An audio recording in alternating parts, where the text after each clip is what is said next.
Well, hello. If you don't know me, my name is Ben, and this is the DIY Homefront. And I'm back on my lawnmower, and we're going to do another repair today. I was cutting grass the other day, and the deck just got quiet, and the blade stopped turning. I thought, I must have tore up another drive belt. So I parked the tractor, and I took a look, and, well, it's a little bit more than just a drive belt. So today we're going to fix one of our spindles, and then I'm going to add some lights, because where I'm at, it's awful hot, and sometimes I wait till the end of the day to cut the grass, and there's nothing more frustrating than being this close to having it done and it gets dark on you. So we're going to add some lights to the mower too. And I think if I didn't know better, I'm going to get some rain while we're doing this project. Well, let's get started. Well, there it is, and like I said, the deck got quiet, and I went to check the belt, and the belt is still there. But so you can get a better look at what I'm talking about, let's take some tools out and we'll go ahead and get started. And there's 5 half-inch bolts all the way around.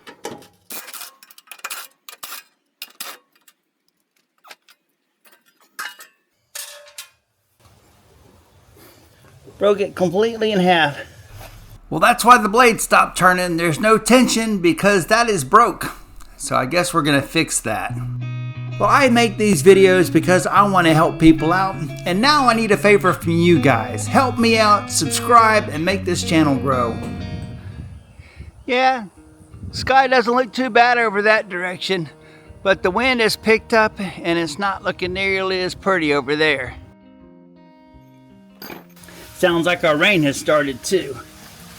Well, the easiest way to replace that spindle is going to be to take this deck off. So let's get the jack out, take that upper cover off, and get the belt removed. I need to take off probably my watch and my rings, or I'm going to end up tearing something up.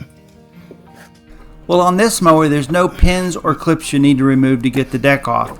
There's just a metal rod that's spring-loaded, and you pull that, and when you do, the deck will drop down and away from the mower.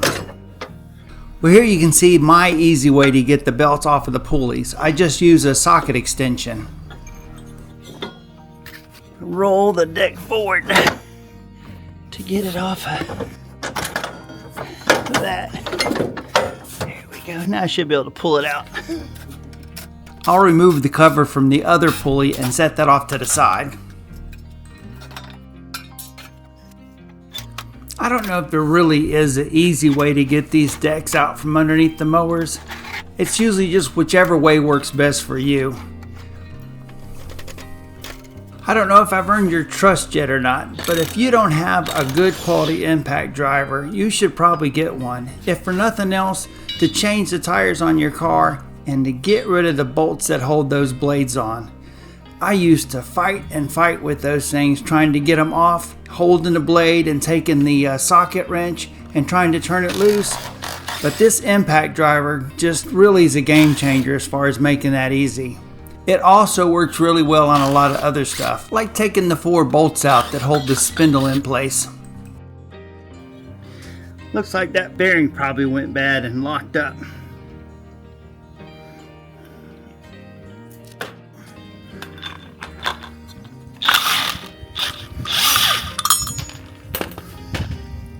On these, there's a spacer, so don't lose the spacer. Looks like it was coming close to stripping that. Let's see if we can tap this off. Yeah, getting close to stripping that down. And now on this we have a spacer and the shaft. And there's one bearing. Got some bearings falling out in my hand, so obviously, yeah, I would say the bottom bearing definitely was gone. That is the bearing race right there. So it must have been gone for a while.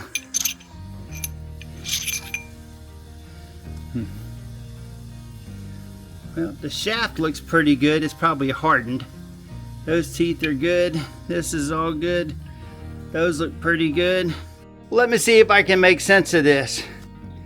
We've got a bolt that holds on the blade that's got a star pattern that lines up to the bottom of the spindle. From there you're supposed to have some bearings, which is this. And all we've got left is one little ball and part of a cage. That ends up going there. This screws onto the deck, and it has an upper part with a bearing. And to make sure that the bearings stay in the right place, this ends up on the inside. Check out, the bearings must have been loose for a while, because look how chewed up that is. Then you have the upper bearings, a spacer, you've got teeth on this that are supposed to grab into the pulley, and then the last part is a washer and a nut. I would like to get this bearing out. It still feels pretty good, and I think the easiest way to do it would be to... We'll take the nut and then screw it onto the threads of the spindle shaft and see if I can't use that to pull the bearings out. Get it out that way. I can't tell if it's coming or not.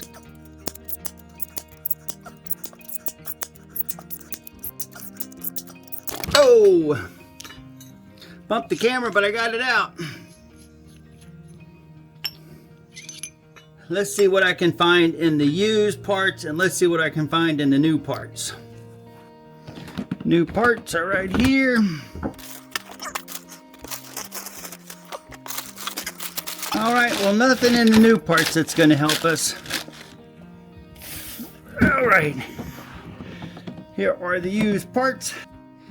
Well, over the years, I have owned several different mowers, and every time I've replaced one, I've robbed it of all the parts I thought I could use in the future. So it looks like I've got 2 spindles that are used, and that's for the 42-inch mower. And here we've got one that goes for the Zero-Turn. All right, let's see what we can do with this. Most of the time you end up with the bearings that go bad in them, which is why I've kept these bearings. And here's some new bearings. So what should we keep out of all this? I still can't tell if that is bent or not. Well, either way, I'm going to reinstall that used spindle, and we'll go that direction. And all these parts, regardless of their condition, I will put in the used parts bin. That's going to go in the used pile. Can you hear that?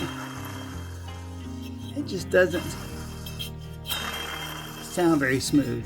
Even if you can't see it, can you hear it? That one's got a lot of play in it too. Well, I've got 4 new bearings, enough for 2 spindles, so let's replace the bearings in both of these spindles. Start by taking this off.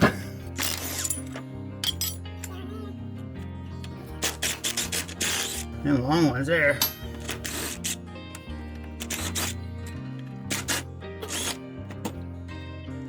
Well, I've got 2 used spindles that I'm going to put new bearings in.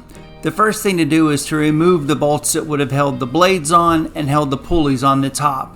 And that's going to leave me with the aluminum housing that has the bearings pushed into each end. Now I'm going to use one of my socket extensions, and I'm going to tap on the bearings. And you can see it right here, it's starting to come loose. Just keep tapping and tapping and tapping. Maybe spray it with some penetrating oil, but eventually they will come out. Alright, well, the first bearing is out. Now it's time to take the second one out, and I'm going to use a spindle with that nut on the second one just because there's more mass and it should end up doing a quicker job. Well, it doesn't seem to be moving much, so I'm going to go ahead and get the penetrating oil out.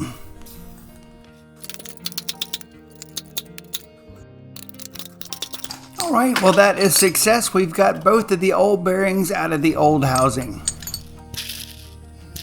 Can you hear that? Now, I have seen people repack the bearings, but we're just going to replace them. I'm going to clean the old aluminum housing where these bearings go, and then we'll see if we can't get these pushed into place. Replacements? No noise at all. Well, these new bearings pretty much just fall into place. I'm still going to have to take the center shaft of the spindle and tap the bearing into place until it's seated all the way into this aluminum housing. Now I turn the aluminum housing over, and there's two spacers that go in, and then the bearing goes on top of that. And for whatever reason on this side, the bearing just easily dropped and slid all the way in. So then I moved on to cleaning the metal spindle shaft, and I inserted that into place. And there is also a spacer on the bottom of that spindle shaft.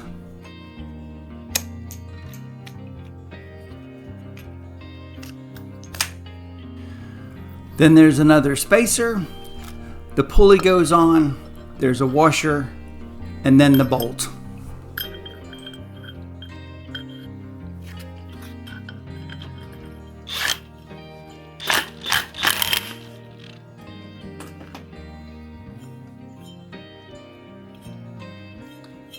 Ooh, that is smooth.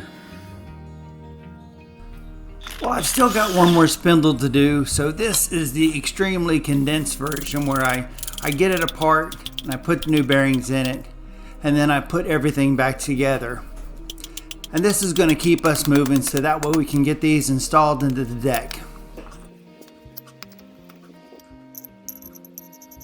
Well, I've got the spindle back into the deck, but before I can tighten these bolts up with the impact driver, I want to make sure I get them all started by hand. That way I can make sure I don't cross-thread the bolts into the soft aluminum housing. I'm going to use my smaller impact driver when I tighten these bolts up, because like I said, that aluminum is a soft metal. However, when I want to attach the lawnmower blade to that steel spindle shaft, I'll use my larger impact driver.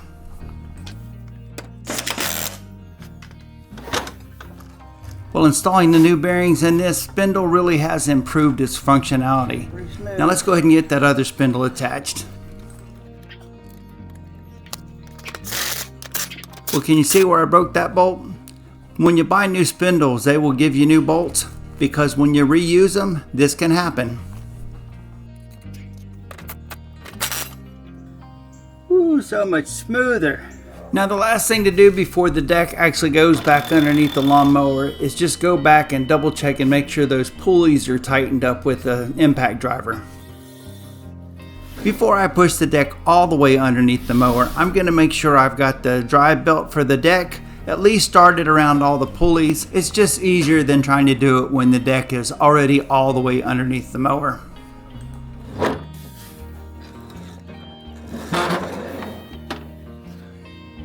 I like to get the front on first.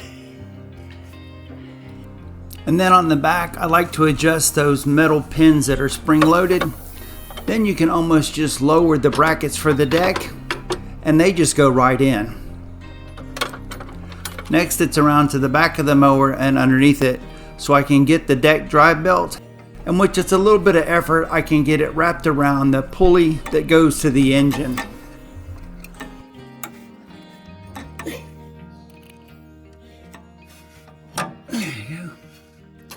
With this last pin in place, the deck is now attached back to the lawnmower. I'll go find that extension for my socket set so I can use it to get the belt around the last pulley. This isn't necessarily as hard as I might make it look. I'm just being really careful because I don't want to end up having this socket go flying off or mash my fingers in between the belt and the pulley. The last thing for me to do as far as the deck goes is to go ahead and put the two safety covers on that cover the spindles. Now this mower was sold for several different years under several different manufacturers' names, but the biggest thing is all the spindles pretty much work the same way. So whatever I showed you here should work pretty closely to yours. Just pay attention to how you take it apart if you're rebuilding them. I still have two spindles for the 42-inch deck and bearings that go with it. So I'm fine there, but I'm going to go ahead and order one of the spindles brand new for the 54-inch. So that way I have something, because right now I've got one used and all my new bearings are gone. For next time. And the next thing will be adding some lights to the front of this. Let's take a look at the light kit and see what all is in there. Now I paid about $35 for these LED lights, and I ordered them off of Amazon.com, and I'll leave information about them in the video description. Well, one thing this kit doesn't have is any additional wiring or on-off switch, so that's something you'll have to either already have or purchase too. Like most LED lights, the hardware that comes with it will allow you to attach this pretty much anywhere you want to and point the lights any direction you need to. On my mower, I knew I was going to attach the lights to this plate, so I went ahead and took out all the screws and removed the plate and got everything cleaned up. And I was really surprised with how much dirt and debris was underneath this metal plate. And that's even with me taking the leaf blower and blowing the mower off every time I'm done cutting the grass. Then I put the plate back in place so I can figure out where to mount these lights. Now the metal plate already has a hole on each side of it, and I think what I can do is I can use that existing hole to go ahead and mount the lights there. Like I said, the kit came with the mounting hardware, so I just ended up putting the lock washer and the nut on and then tightening it up with my socket wrench. And once that was done, it was time to start the wiring. To accommodate the wiring that goes to the lights, I'm going to have to drill a hole through that metal plate so I can feed the wires through it. I did that by using a small bit to make a hole and then going back with a larger drill bit to drill it out for the wires. To ensure there was no sharp edges that could cut into the jacket of the wire, I went ahead and took a grinder and ground everything smooth. I even went back with a small piece of sandpaper just to make sure. The red and black wires that are coming out of this light are encased inside of a rubber wire, so it should be plenty safe. There's also an extra hole in the metal foot deck, so I'll just run all the wires through there. But first I need to connect these two lights together. I've got two spools of black and red 14 gauge electrical wire, so I'm going to use that to extend the lights out to the switch and to the battery. But first I'll strip these wires off and then I'll put a butt connector on it. In the past I used to solder all my joints together, but for whatever reason it seemed like they always corroded. So I've moved from soldered connection back to mechanical connections.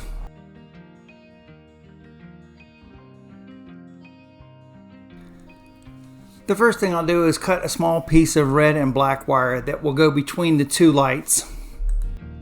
Well, I'm going to take the spool of the red wire and strip off the end. And then when I have my mechanical connections, I'll have one end that goes to the other light and one end that has the light and the wire that runs to the switch. Now I'll repeat this process when it comes to doing the black wires for the lights, and I'll attach that with a black wire that runs back towards the ground or towards the battery. Just like that, all the connections for the front lights are made. Now these particular connectors are designed to use a heat gun on them, and it will end up shrink wrapping the ends to the wires, which makes them more or less waterproof too. Something else I like to do is use zip ties to tie the wires together. It seems like you have a better strength when the wires are being tugged if they're all bunched together instead of separate. Now this isn't required, this is just me going above and beyond, so to speak. But I'm going to take electrical tape and I'm going to wrap it around the wires and all the connectors. Now I have spooled out about 6 feet of the red and black 14 gauge wire. And I'm going to use that electrical tape and I'm going to go all the way down and wrap the red and black wire together. That's just going to make it a lot easier when I'm trying to pull it through any spaces underneath the lawnmower to get it back to the battery. Well, now that I have the red and the black wire wrapped with electrical tape, it's going to be too big to fit through that hole that was in the floor deck. So I'm going to drill that hole out, and then I'm going to use a rubber grommet to help protect the wires from rubbing against the rough edges. That is the last thing I needed to do before I turn this metal plate over, and we should have the two lights in place, and I can go ahead and bolt this down.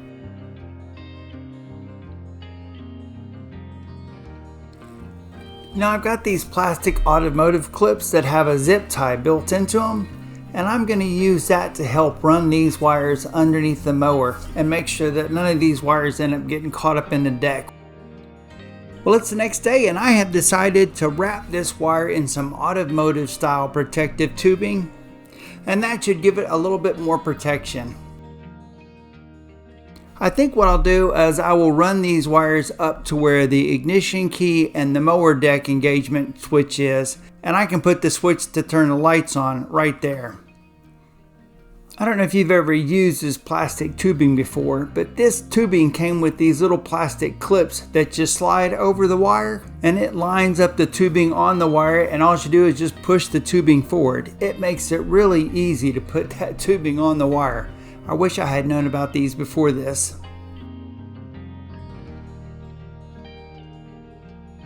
Everywhere I cut the corrugated tubing, I'll put a zip tie to secure it in place.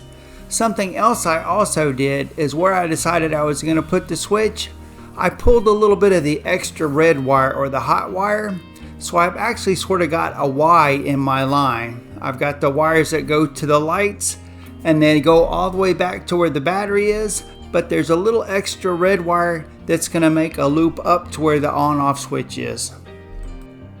Here's the positive and negative or red and black wires that are going to go to the battery. And I'm going to put a connector on the end of these to make it easier to connect to the lawnmower battery.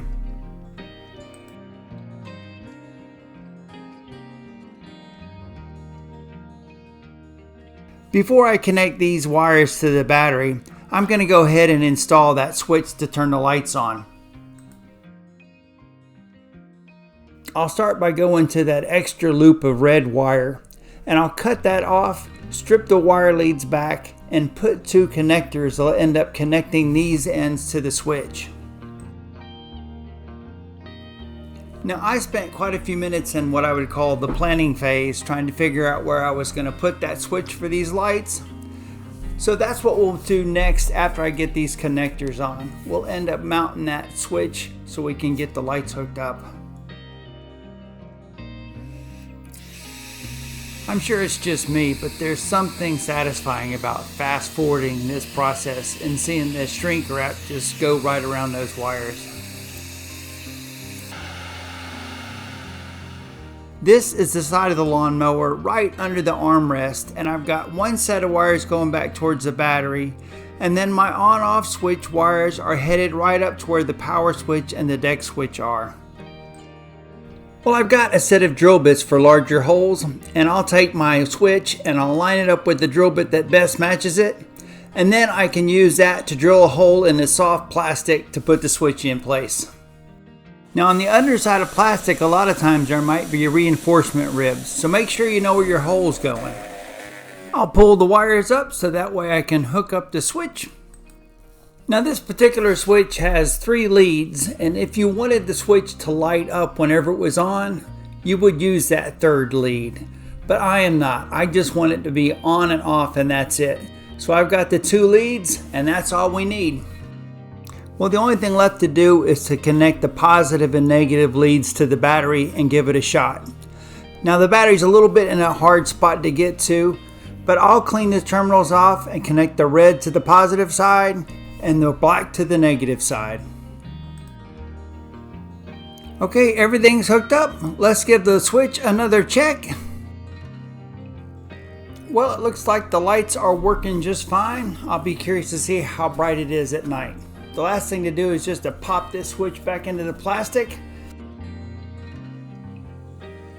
Well, there you go, another project done. You never know what I'm going to get into around here, and you never know what we're going to fix up or make a little bit better either. For all of you that have subscribed, I really appreciate it. The fact I'm getting a few pennies out of this adventure is going a long ways. Other than that, like, subscribe, leave me a comment, check out my playlist, and I'll see you in that next video.